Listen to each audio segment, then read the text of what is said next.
Profesor, muy buenas tardes. Le saluda Eduardo Guillermo Rojas Orozco, estudiante de la Universidad UTP del curso de Historia de Derecho. De acuerdo a lo solicitado, he sacado mi resumen sobre el texto que nos mandó al Canvas, es sobre la colonia.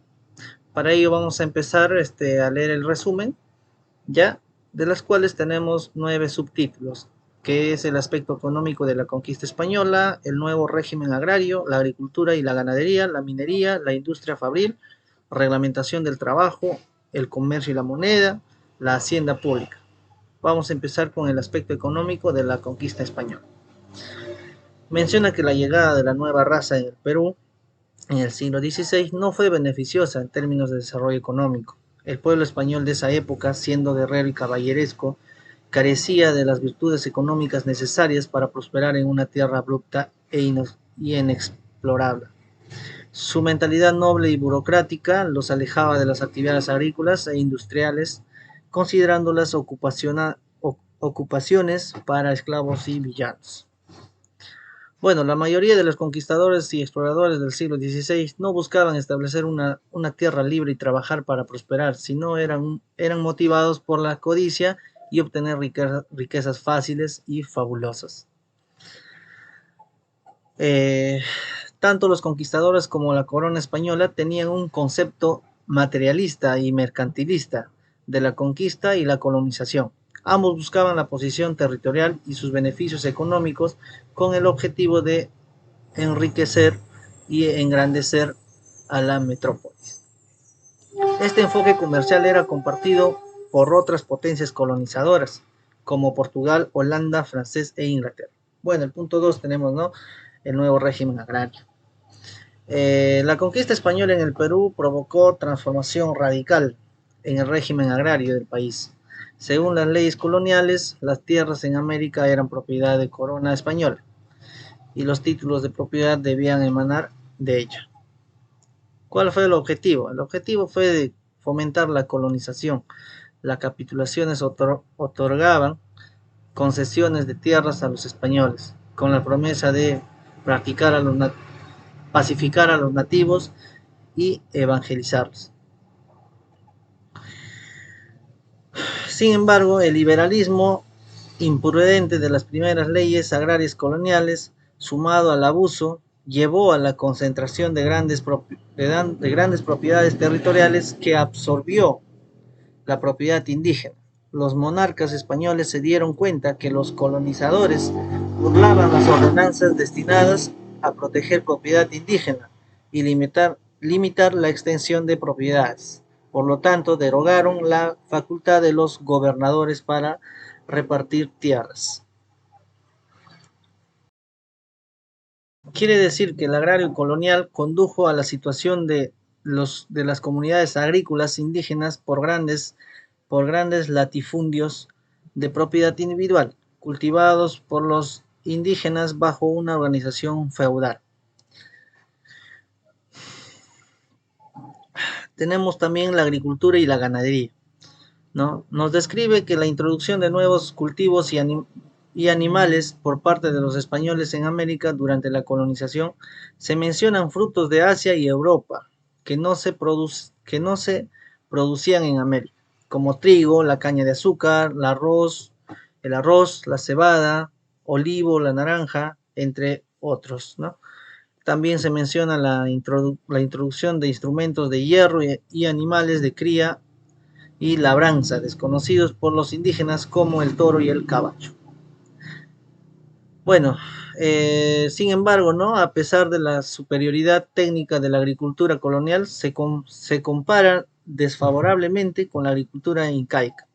Los españoles destruyeron y abandonaron las obras de irrigación, caminos y andenes construidos por los antiguos peruanos, lo que causó un atraso agrícola, ¿no? Además, los nuevos pobladores no tenían aptitud ni afición por los labores de campo, o sea, no tenían experiencia para poder realizar esos tipos de trabajo. También nos menciona que la política económica restrictiva de la metrópoli española en relación con los cultivos, como la caña de azúcar, la vid la coca y el trigo, se impusieron prohibiciones y regulaciones para limitar el desarrollo de estos cultivos en el virreinato peruano, en parte debido a los intereses económicos de España. Sin embargo, ya en algunos casos, como la coca, la política se volvió más liberal cuando se conoció su importancia con el trabajo indígena. También tenemos lo que es la minería. Durante la época colonial en el Perú, los españoles agotaron los tesoros de los templos y palacios incas y tuvieron que buscar los frentes de donde los incas extraían los metales preciosos. Descubrieron minas en Porco, en Potosí, Ica, Nazca, Puno, Cara, Carabaya, Cusco, Cajamarca, Cajabamba, ¿ya?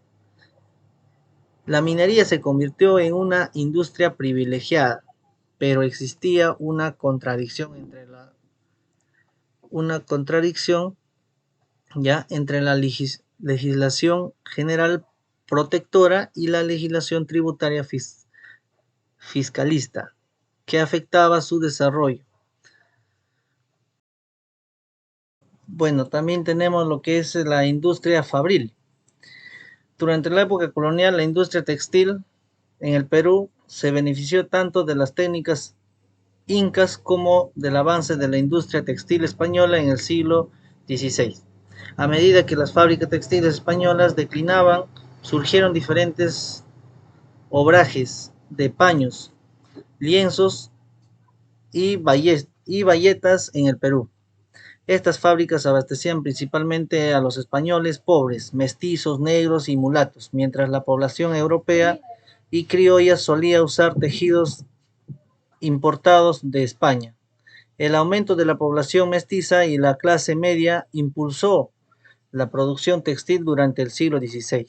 Sin embargo, la decadencia de la industria textil en España y las políticas restrictivas impuestas por las metrópolis afectaron negativamente a la industria textil peruana. Tenemos también la reglamentación del trabajo. ¿Cómo era la reglamentación?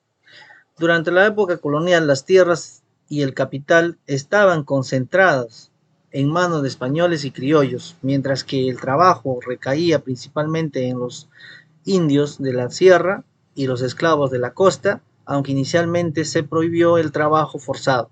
Las necesidades de la colonia y la dedicación de españoles y criollos a otras actividades llevaron al establecimiento de la mita como una forma de trabajo obligatorio. Este sistema se aplicaba principalmente en la minería, pero también abarca otras actividades industriales. Aunque existían regulaciones para proteger a los trabajadores, en las prácticas eran ineficaces y la situación de los indígenas era similar o incluso peor que los de los esclavos. El comercio y la moneda. Ya.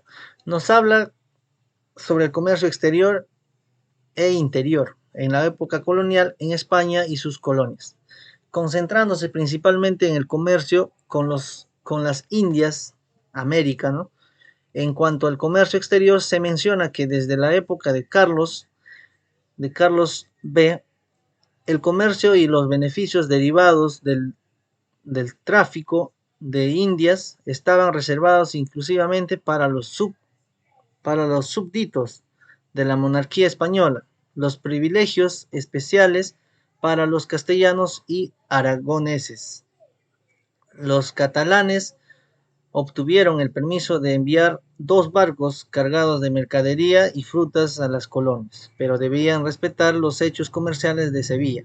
Los extranjeros y los españoles estaban excluidos de hacer comercio con las colonias de otros países.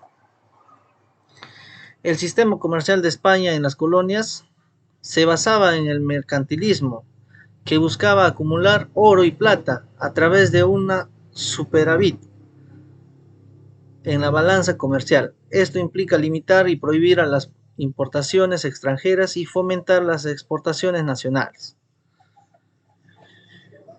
Tenemos lo que es la hacienda pública colonial.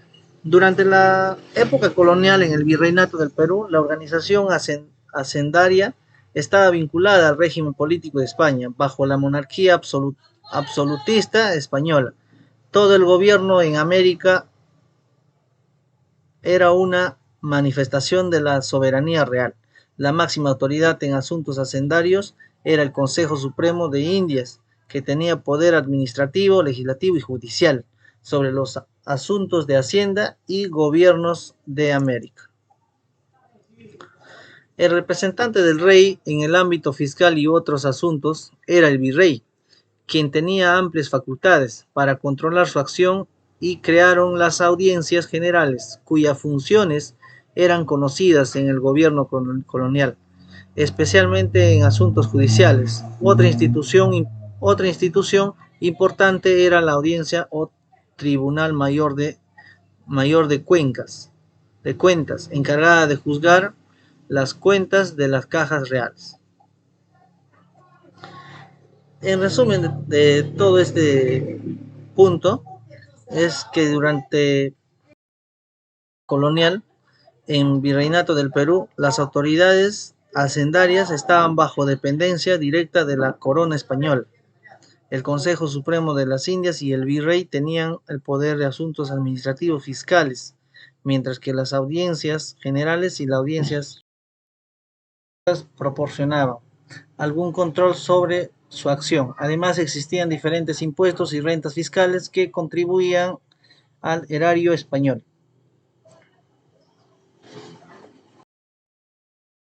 Doy concluido dicho resumen, profesor. Muchas gracias. Buenas tardes.